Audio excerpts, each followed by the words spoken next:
Hello and welcome once again to another episode of Screen Facts with Jason Davis. Joining me once again on the podcast is my brother from another mother. Oh, yeah. Mr. Tim Donnelly. Hello, sir. Hey, buddy. How you doing, man? Good. Welcome back. Thank you. It's great to be back. I love this. I love doing this with you. I love doing it with you as well for a lot of reasons because we're such good friends, number one, but also because we both love movies. Yes, we do. Before we start talking about the movie, Yes. I have to do a shout out and a thank you to your brother, Mike. Really? Yes, he left a really great review on iTunes for the podcast, and I really appreciate it. So Thank you, brother Mike. Mike Donnelly, thank you very much, sir. Yes, appreciate son. it. So the movie that we're going to talk about is a classic that's just a little bit over 30 years old. Stop it. Stop it. We're going to discuss The Karate Kid. Tim-san. Hi. So released June 22nd, 1984, directed by John G. Avildsen, best known for being the director of Rocky. The Academy Award-winning director of Rocky. Yes, and you know, I didn't realize, but I looked it up today. John Avildsen actually directed all but the final Karate Kid, the next Karate Kid. Okay. So he directed all three of the Karate Kid movies with Ralph Macchio, Nice. which is very interesting. He clearly knew when to get the hell out. Well, the funny thing is that all three were written by the same guy, too, Robert Mark Kamen. Right. I don't think Ralph Macchio, based on an interview that I saw, is a huge fan of Karate Kid 3. I don't think a lot of people are a huge fan of Karate Kid 3. I liked all of them, all three. Mm-hmm. Definitely think the first two are the better. Far superior to the third. Absolutely. Yeah. Sometimes when you keep going to the well, it gets drier and drier. Well, going to dry up at some point. And, I think they were milking dirt there in part 3. They try to make Daniel a bad guy in the third one, which is a little... you know what? We're not here to talk about that. Let's talk about the far superior, Yes, classic, the original, The Karate Kid. Oh, Yes. and you know, I would be remiss if we didn't at least mention in passing, and I mean really fast in passing, Yes. the remake that they did in, 2010 with Will Smith's kid? I have no idea what you're talking about. Yeah, exactly. No idea. So The Karate Kid, of course, stars Ralph Macchio, Pat Morita, who's credited as Noriyuki Pat Morita because Right. the producers wanted to acknowledge his Japanese heritage. Good on him. Elizabeth Shue. Oh, yes. Oh, man. Listen, I wish you could see the look on Jason's face now. Oh, man. you know, it's funny. I watched this movie, I watched The Karate Kid with Sue, and as the movie was starting, I said, by the way, I'm going to be, full disclosure. Yeah, all cards on the table. Yeah, full disclosure. If I gush a little bit about Elizabeth Shue, you're going to have to forgive me. Oh, baby. And you know what she said? My wife is the coolest. She goes, who didn't love Elizabeth Shue? She was beautiful. She was, Sue kicks ass. Sue rocks. so amazing. Elizabeth Shue is great. The chemistry between Macchio and Shue is phenomenal. Yeah, believable. Oh, I wish so there was good. chemistry between me and Sue, but that ain't happening. I mean, so this movie is it's released June 22nd, 1984. Right. I was 11 going on puberty, and man, oh man, I Yeah. had such a thing for Allie in Yeah. this movie, Oh, man. For Allie with Elizabeth an Shue eye. as Allie with an eye. Yeah. She was great in this. She was great in Adventures at Babysitting. Yeah. A couple years later, and she ended up winning an Oscar for Leaving Las For Vegas. leaving Las right? Vegas, that's right. Yeah, she's a terrific actress. She is indeed. Martin Kove, who's great as John Kreese. Can't picture anybody else in that role. Oh man, he's so good. He's such a so good. scumbag. I love it. Yeah, and of course the great Billy Zabka. Your go-to 80s bad guy. No doubt. I mean, he made a career. I don't think he set out to do that. In fact, he said that in a panel that I watched on YouTube Okay. for the 30th anniversary of this film. Right. But he said, I'll take it. He had 3 sort of iconic bad guy roles in the 80s. This, of course, Just One of the Guys. Just One of the Guys. Greg Toland. Yeah. And Back of course, to School. Yeah, and Chaz in Back to Chaz. School. He's great. He's great in all 3 movies. You elitist fraternity scumbag. Yeah. We're going to talk about Back to School soon. Sure. Coming up soon because that's one of the ones on your list. So Yes, it is. And I'm excited to do that with you too. Future podcast. Yeah, so we'll gush about Zabka in that movie when we Okay. get to that one. So, estimated budget of $8 million. It grossed $90.8 million in the U.S. Nicely done. So, filmed from October 14th through November 25th, 1983.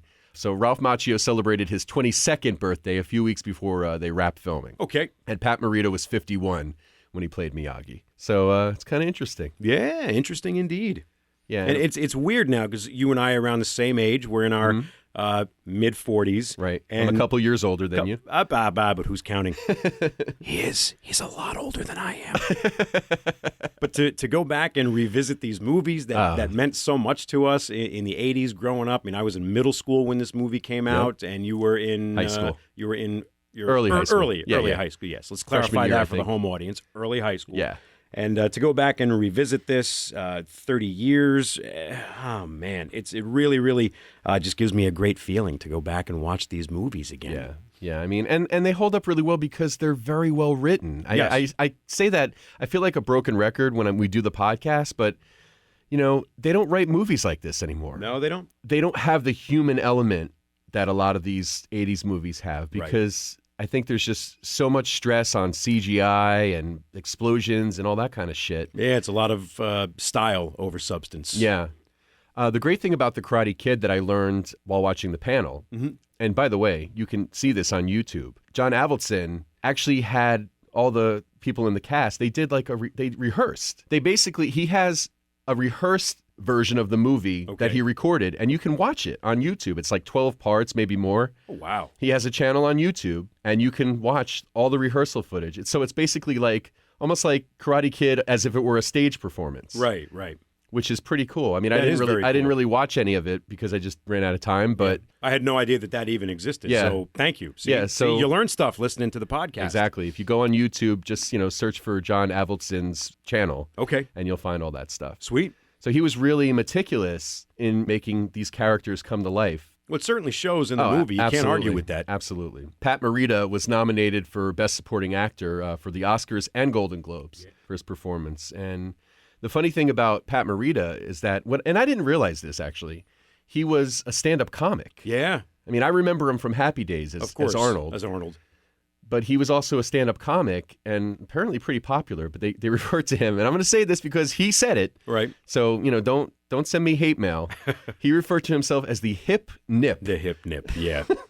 So I should look and see if there's any of his stand-up on YouTube as well. You can find anything on YouTube. Probably, I would assume you can find Pat Morita on YouTube doing stand-up. When he initially came in for this, I think he did a read for Avildsen, and, he was like, oh, we found our guy. He told the casting director, we found our guy, you don't have to worry about it. Right. And they were like, Pat Morita? Yeah, no? the comedian, the guy from Happy Days? Exactly. I don't know about that. They weren't too sure, so they ended up seeing other people. They wasted a couple of weeks seeing other people, and, obviously that was a waste. Iconic. I mean, you cannot picture anybody else in the role. He just nails it. Yeah. So, in watching the movie last night, I did something that I haven't really been doing, which I should do every time I watch to prepare for the podcast. I was actually taking some notes. Nice. Sometimes things come up in a movie, either rubs you the wrong way or you think it's sort of funny. Sure. So a couple of things that I noticed, and we'll just kind of go down a list. Yeah, we'll go down the list. We'll talk about specific scenes. Yeah. And it's also things that I think are cool in the movie. Sure. So Freddie, the guy that he meets when he first gets to the apartment complex, he kicks the door and he knocks him down with the gate. Knocks Freddie over. Yeah. What a dick. That guy's the real villain in this movie, I think. Freddie, huh? Yeah, he bails on him. He just Yeah. You pick a really nice guy to be friends with, Freddie. Yeah, they kind of leave Daniel high and dry once Johnny kicks the shit out of him on the beach. Yeah, I mean, what kind of a friend is that? What a Nice douchebag. friend, an asshole. Yeah.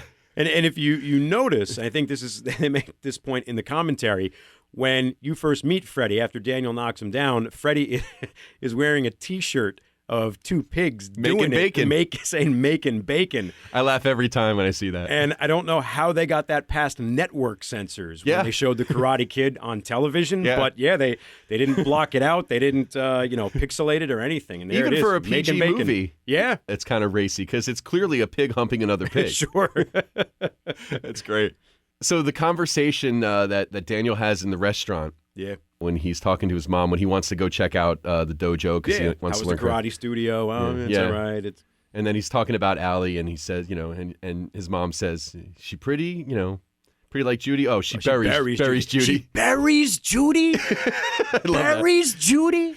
But I think that one of the cool things about that scene, aside from the conversation, is that, if you're looking between them. Look through the window. Through the window, you see the Cobra Kai's in the background kind of getting all pointing excited. at him, and should we go in there after him? Yeah, should plotting. We get him? Yeah, you can clearly see that through the window. Yeah, I'm sure most people notice that, but I just think it's a cool thing. That, it is very, very cool. The director did. Another cool thing is the scene pretty much right after that.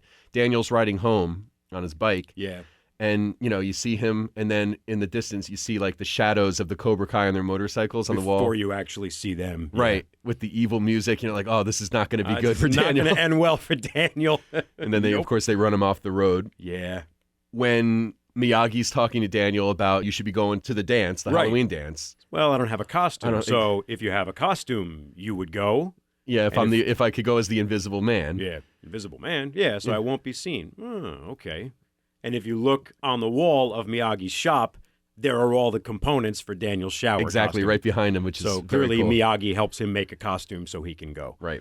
So then he goes to the dance, meets Allie, the chicken breaks the egg on his head. Right. And then he goes in the bathroom to clean the egg off, and then he hears two of the Cobra Kai talking. Right. Johnny's in one of the stalls. And here's the thing. These guys are like these, disciplined karate experts. And he says when he first rides up on his motorcycle at the beach, I'm done being, I'm an ex-degenerate. It's a senior year. I'm going to make everything work. Make it happen. That's what I'm going to do. Right. Make it happen. And there he is rolling a spliff. Rolling a doobie.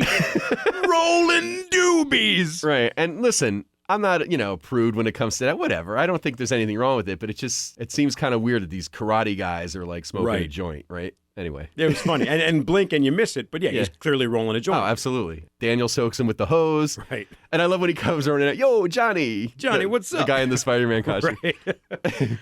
But then he's running out of the school in the parking lot, Daniel. And of course, coming around. Allie trips him with the hook. Yes. From the shower. Daniel's in the parking lot, causes the four-car There's pile up. There's a 4-car pile up in the parking lot. And the little bastard just keeps running. He just keeps running, exactly. Keeps running. But a cool thing to look for is when he's running through the field to get away from the Cobra Kai. If you look, and it's not even, you don't have to look really carefully. I see it every time, and it makes me laugh every time. In the field, you can see a fog machine. Yeah, the fog machine is like right there in the field. Yeah, you don't see the machine, but you can clearly see it billowing. Fog is being pumped from a machine there. Yeah, it's great. Yeah.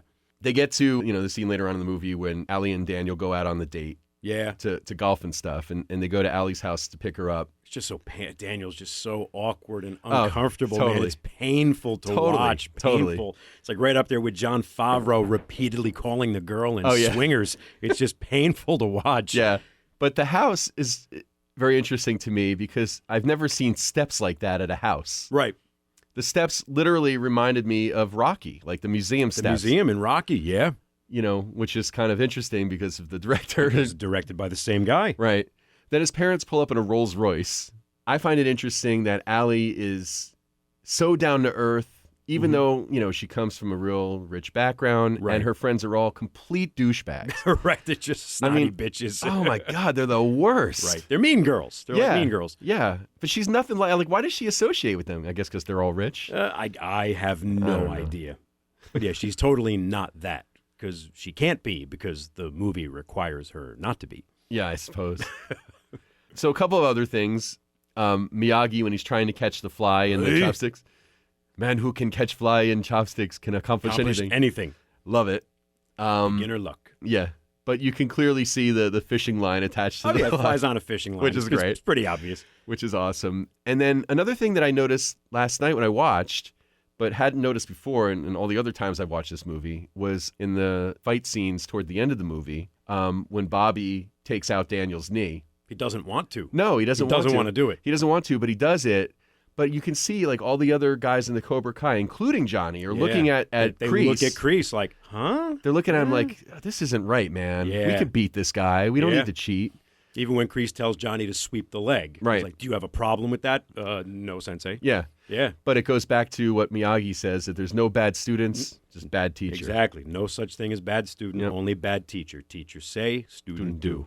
Very interesting. Yeah. And that's followed up at the beginning of the sequel. Yes. Which takes place immediately after the end of the tournament. They go out and Kreese just goes wild on all the guys for losing, and Miyagi has to go in and save them. Yeah. That was originally going to be the ending to this movie. I did not know that. But Avildsen said, look, you're not going to get better than him kicking him in the face. Right. I mean, that's great. Right. He said that they did a screening of this, and, a woman in the audience raised her hand and said, I want to see Daniel and Miyagi together in the end of the movie. Okay.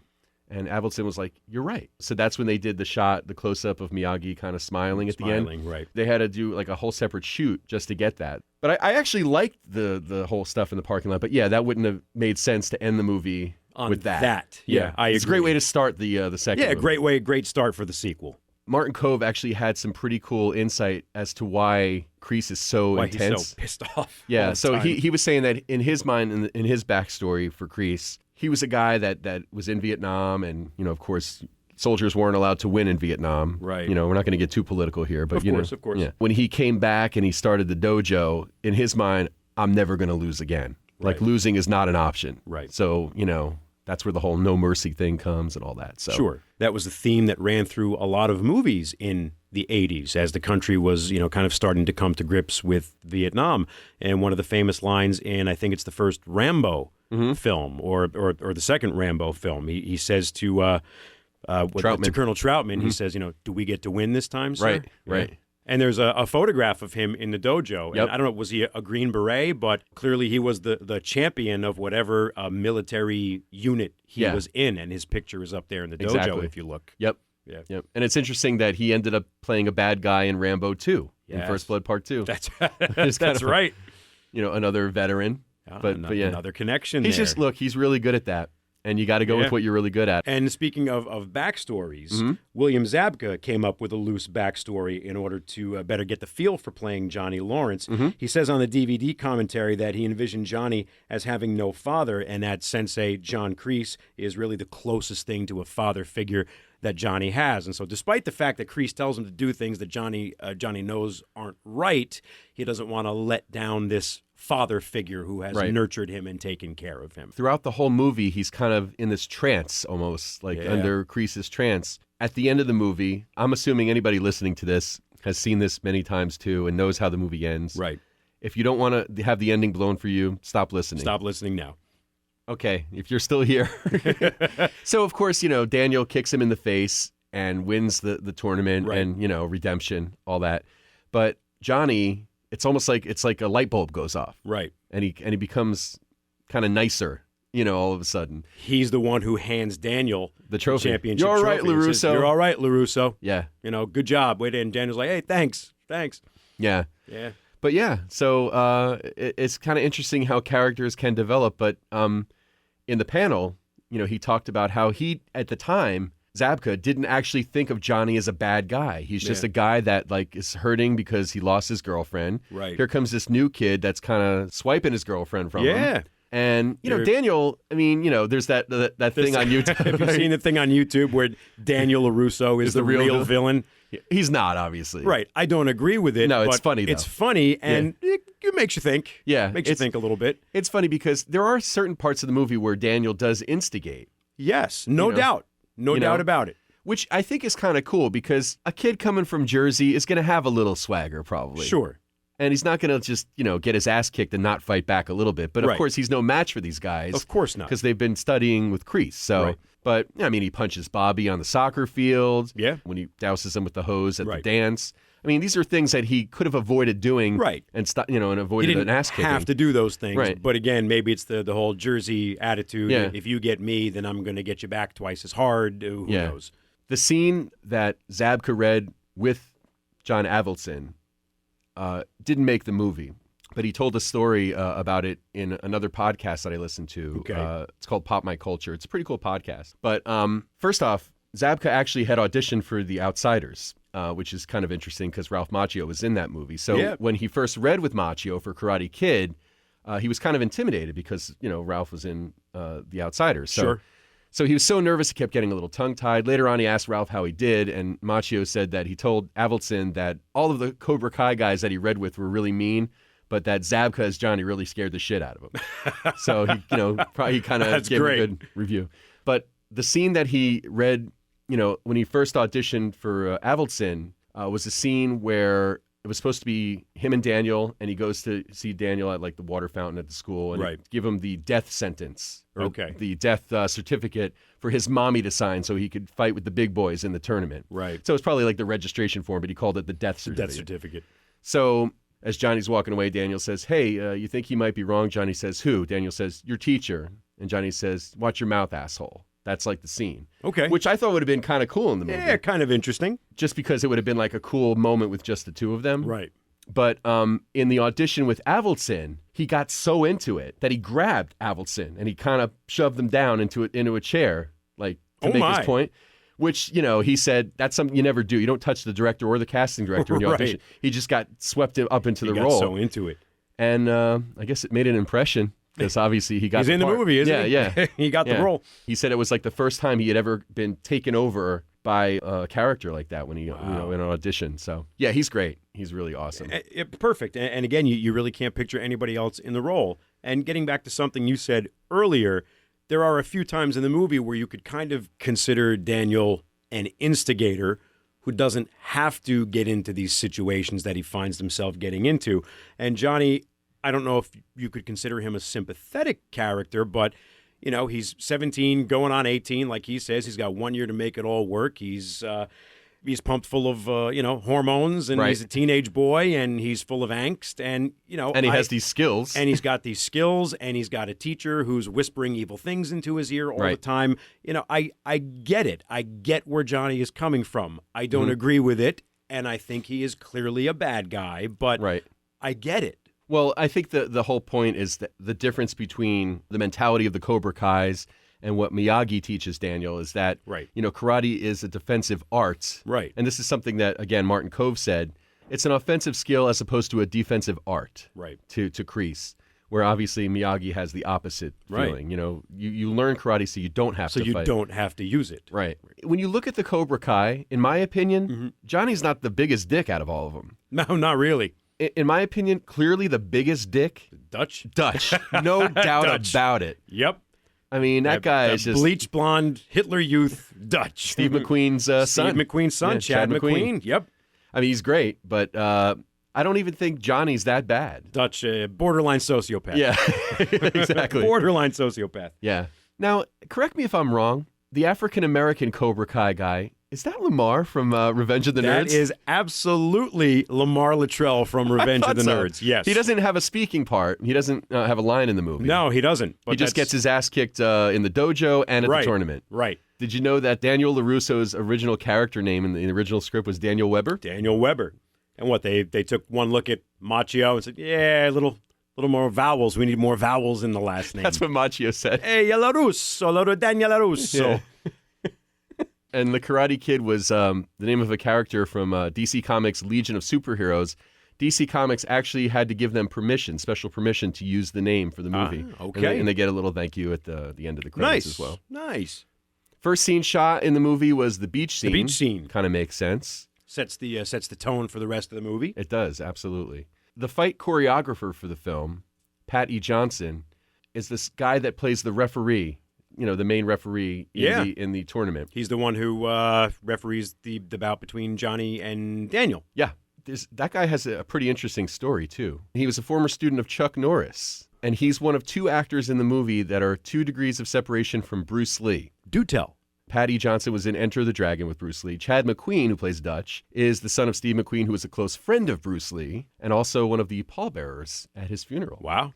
Did not know that. And another karate expert in this movie, the guy that actually invented the crane technique. The crane technique is not really a real thing. It's kind of a fictional-ish Yeah, there's like a crane stance that are in a couple of different karate katas. Right. The version that they use in the movie, that was actually developed by this guy, Daryl Vidal, who is in the movie. Who Johnny beats in the semifinals. Yes, he's the actor that Johnny beats. But he also does the stand-in for Pat Morita on the beach, on the stump. When you see Miyagi doing from a distance on it. So that's him as well. Wow. So as a history teacher, I wanted to get your thoughts on the infamous Miyagi drunk scene. Yeah. Which is a very pivotal scene in the movie that almost didn't make it into the movie. The movie studio said that it just kind of broke the pace of the film. It slowed things down right in the middle. But one of the other editors was the first person that said that. Okay. But Avildsen fought for it because he felt that it was really important. Insisted that it should be in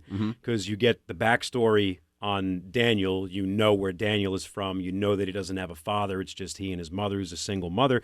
But you don't really get to learn a lot about Miyagi and where he comes from and what he's all about until that pivotal scene in the movie. And when I was younger and I watched this movie, I didn't really think much of the scene at all. But now that I'm much older and just a tad wiser, I gotta say, it is, going on 43 years old now, it is my favorite scene in the movie. Yeah. And it never fails to move me. That you find out about Miyagi. And he served in the 442nd Regimental Combat Team of the United States Army, was an Asian American unit composed mainly of Japanese American soldiers. They fought in Europe during World War II, and they ended up becoming the most highly decorated unit in the history of the American military. And when Daniel finds the medal, and then he reads the telegram, and you find out that Miyagi's wife and child died during childbirth at the Manzanar Relocation Center. 2 months after the attack on Pearl Harbor, President Roosevelt signed an order that allowed the internment and sending to, you could call them concentration camps, you could call them internment camps, or Japanese Americans and Japanese resident aliens were sent away for the duration of the war behind barbed wire fences in these camps because they were considered untrustworthy and possible spies and terrorists after Pearl Harbor. God. And when Daniel just finds this out, it's just this flood of emotion, and you can see the look in Daniel's face and his body language. He finally gets it, and he's like, wow, you know, my teacher, my friend, my mentor, my sensei, my father figure in essence, he has been through some shit in his life. Absolutely. And the scene ends with Daniel bowing to his mentor and to his friend in the ultimate sign of respect and reverence. And I'm telling you, it's my favorite scene in the movie now, and it never fails to move me. Yeah, and that bow, by the way, was something that was kind of added last minute by Avildsen. He said, I think it would be really poignant for you to turn and bow to him. But I love how he tucks him in, sort of, and he's suddenly the caretaker. And in that instant, in that scene, Daniel matures so much. That's a rite of passage. Right. You know, the boy has grown to become a warrior, yeah, as they say. The boy is now a man. It's a very powerful scene that I'm glad made it into the movie. Yeah. And Avildsen thinks that is probably what got Pat Morita the Oscar nomination. So, wow. And you certainly could argue that. Yeah, you could argue that. He's great. Makes it even more poignant now that Pat Morita has since passed away. Yeah. If you listen to the directors and cast and crew commentary on the special edition of the Karate Kid DVD, as they're watching that scene, Pat Morita says to Ralph Macchio, "Oh, Ralphie, that's so beautiful." And then you see Macchio, he turns and he bows to Morita, and you hear Pat Morita on the commentary go, "Oh, God bless you, Ralphie." Very, very cool. Yeah, they said that he was a real mentor to the other actors. Yeah. Billy Zabka didn't really have a lot of experience. He had done a lot of commercials, but this was his first film. Right. And, he really didn't have a lot of experience as an actor in a dramatic. And he thought, I'm really sucking out there, when he would see dailies and stuff. Sure. But, Pat Morita took him under his wing, and I think he even helped elevate Ralph Macchio's performance, too. Oh, no doubt. You play off each other, you feed off each other, and it's so evident there. Their relationship feels very, very real. Yeah. It's not forced. It's not artificial. I totally believe it. Their relationship definitely carried off screen, too. Yes. They were friendly, became very, very close and good friends. I mean, they did a couple of movies together after this, too. So, right. But, there was a definite thing between them, for sure. And not for nothing, who wouldn't want Miyagi as a father figure or a father or a friend or a mentor or a teacher? Absolutely. We should all have a Miyagi in our lives. Who wouldn't absolutely. want that? You and I, as friends, we've had a number of really intense conversations about, for lack of a better word, life. Just life and what it means. Yeah. Yeah, and we've each given each other credit for helping us get through some shit. Yes. I'm, always grateful for that. And I'm grateful in return. We are Miyagi and Daniel to each other. Yeah, a lot of times we have been. Very much so. Yeah, and I'm sure that people listening can relate to that. Hopefully, most people that are listening have at least one person in their life that when they need to be talked off the edge, as they say, off the cliff, right, that can help them with that. Yeah, so. Someone kind and wise and caring and giving. And by the way, and Daniel does that for Miyagi in return. Yep. Daniel is the son right. that Miyagi never got a chance to have. That's true. While we're on the subject of key scenes between Miyagi and Daniel, there's that whole sequence where he's teaching him all the, the stuff and without him realizing that he's teaching him. The wax on, wax off, the paint the fence. The hair on my arms is standing up as you're talking about this. Well, when we were watching the movie, Sue and I both were like, how cool was this the first time you saw this movie? You're like, what's he doing? Did you see this in the theater? Oh, yeah. People went ape shit. Oh, yeah. People went nuts during that scene. Brilliant in the writing. theaters. Brilliant writing. It's great. And then there's a little humor in that, too. Sure. When he finally shows him what he's learned without realizing it. Of course, Miyagi's smart because he got all that shit done in his house. Right. Miyagi's no dummy. Yeah, exactly. I can teach him karate and I can get some shit done around the house. Right. That's right. First, when he does each thing one at a time, but then when he does it double time, like that, all the things at once, you're like, oh my God. Holy shit. Holy shit. That's just great. Yeah, man. That's great. That was great. And speaking of humor, if you catch this, after Daniel does it, and Daniel's in shock that he can do it, Miyagi bows. Yep. And he kind of looks at Daniel and waits for Daniel to bow. Daniel bows, but he doesn't look Miyagi in the eye. Yeah, and he slaps him in the head. Slaps him. He slaps him in the head. It's like, aye, look at eye. Always look at eye. Slaps him in the head. Oh, it's great. So funny. That's the humor. Yeah. So good. And then Miyagi just says, come back tomorrow. Yeah. Oh, so great. And when they're out on the boat, when he says, stand the bow. Right. And he stands up and he bows to him. And he bows. No. Get to the end of the boat, you dumbass. Yeah. When he goes on the boat. But that scene, you know from the commentary, they like one take. Yeah. Because it was like December. So right. the water was that water legitimately was freezing cold. Yeah, when he dumps him in the water. Yeah. So Elizabeth Shue actually took time off from studying at Harvard to shoot the film. Wow. The scene where Daniel's teaching her how to juggle soccer balls. Turns out she was actually really good at soccer. You're right. She kind of knew how to do that already. Yeah, she kind of was a tomboy growing up. She had brothers, and she played soccer as long as she could until, I guess you get to a certain age and you can no longer play with the boys. Right. And then she took up gymnastics, hence the backflip during the cheerleader Right, that she thing. does during the cheerleading sequence. Yeah. And Elizabeth Shue's brother, Andrew Shue, I forget what was he on, 90210? Or no, he was on Melrose. He was on Melrose Place. Also a hell of a soccer player, from what I understand, and local boy. Yeah, they're from Jersey. From Elizabeth Shue. From Orange, South Orange. I can't remember. I should have looked it up. He went to, I want to say, Columbia High School in Maplewood, I think. Yep. So it's kind of cool. I'm always psyched to hear about cool people that are from Jersey. You think in the movies everything's fake. Nobody gets hurt for real. But nay. As it turns out. Some black and blues. Yeah, Ralph Macchio, he took his share of bumps in this movie. In fact, the last roundhouse kick that he takes during the skeleton fight scene. After the dance, yeah. Yeah, he actually connected. Yeah, he took it to the face. Yeah. Yeah. So he definitely took some shots there. So there's always interesting casting things that you hear about. Charlie Sheen turned down the Ralph Macchio role. Yes, he did. Supposedly, Martin Kove was not the first choice for John Kreese. Supposedly, he was rumored to have replaced Chuck Norris. Yeah, Walker Texas Ranger. Among other things. Walker Cobra Sensei. So, allegedly, Norris had turned down the role because he didn't want karate trainers to be shown in an unsympathetic light. Right. As it turns out, he was never offered the role. Okay. Chuck Norris said he was never offered, but had he been offered it, he would have turned it down for that reason. For that reason, right. Which is kind of interesting. So let's talk about the soundtrack.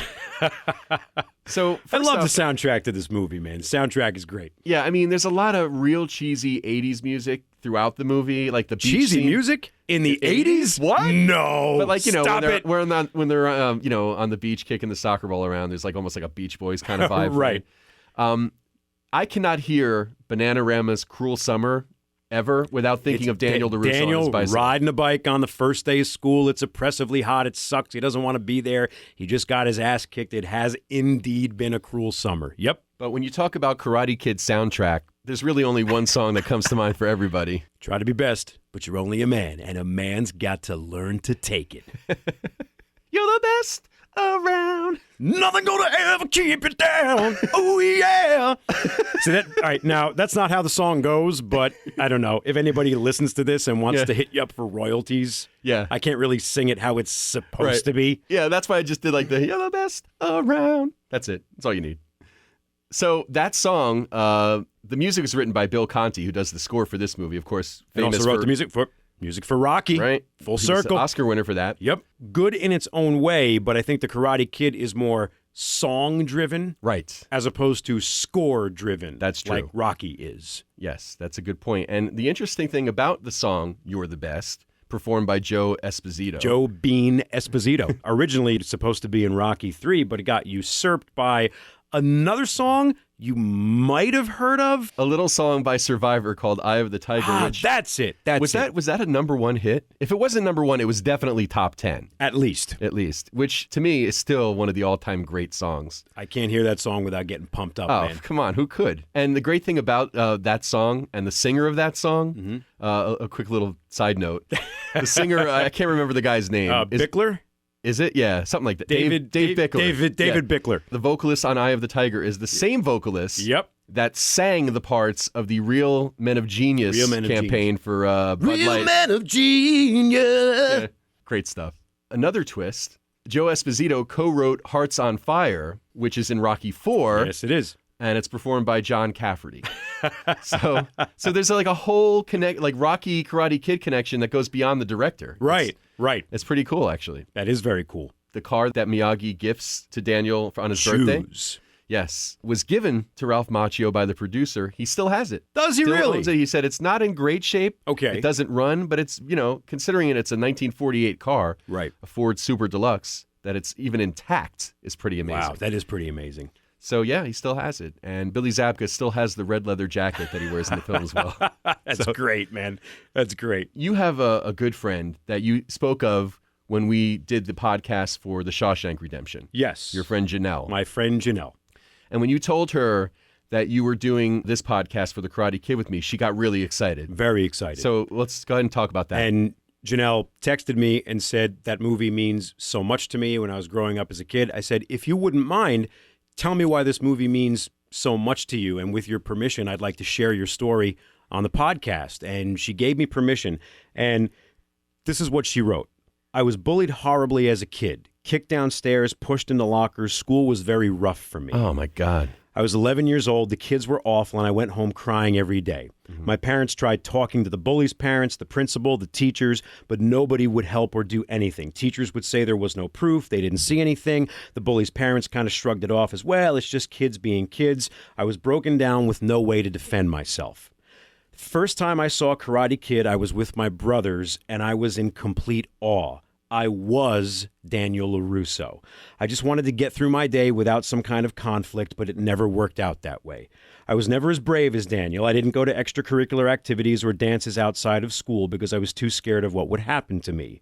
So one day we drove past a karate studio and I decided to take a look. We were immediately hooked and my parents signed us up right away. I can't even begin to explain the transformation that happened once I started karate. Before that, I was a shy, scared kid with no confidence. Karate changed everything for me. After a while, I could feel myself coming into my own and I could feel my confidence building. And soon enough, those girls didn't touch me anymore. They somehow knew better. I guess confidence radiated from me and it changed my life.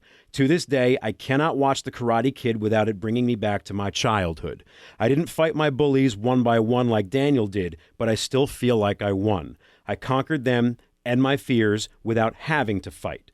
The moment after Daniel beats Johnny, when Ali screams and runs toward Daniel to hug him, always brings tears to my eyes.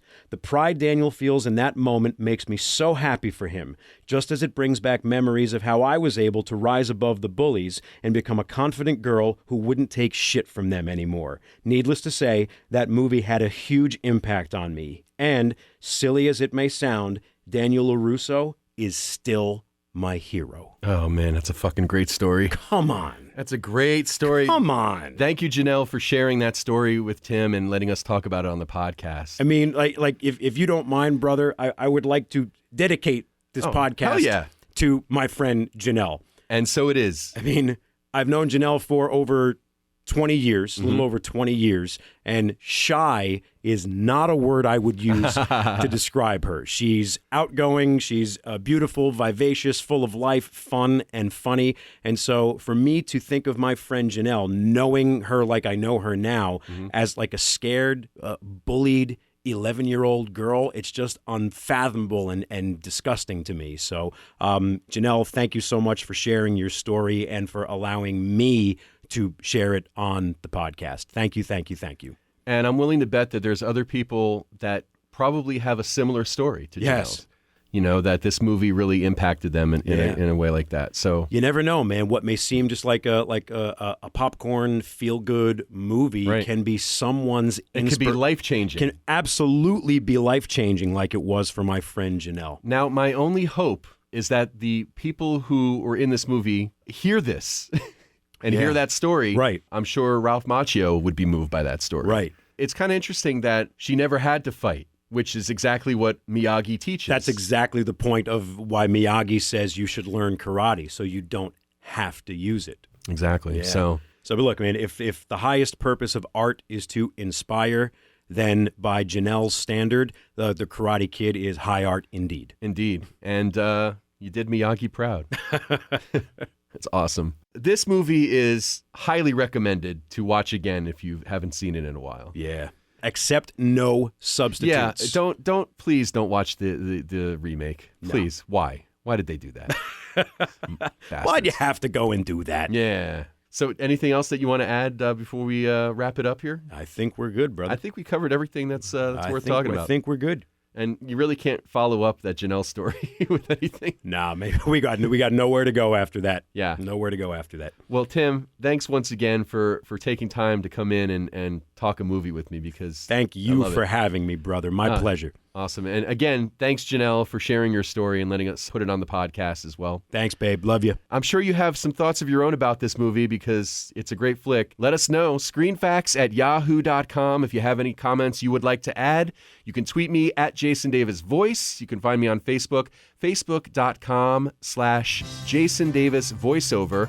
Please rate, comment, and subscribe on iTunes. Tell your family and friends about the podcast as well. Please post links on social media and help spread the word. And go to my website too, please. It's jasondavisvoice.com/podcast. There's info there about all the different places that you can listen to the podcast. And also, redesigned Screen Facts t-shirt. Check it out. And if you want to buy one to help support the show, God bless you. And you know you do. You know you do. So thanks for joining us, and come back next Wednesday for more Screen Facts with Jason Davis. Bye-bye. Bye.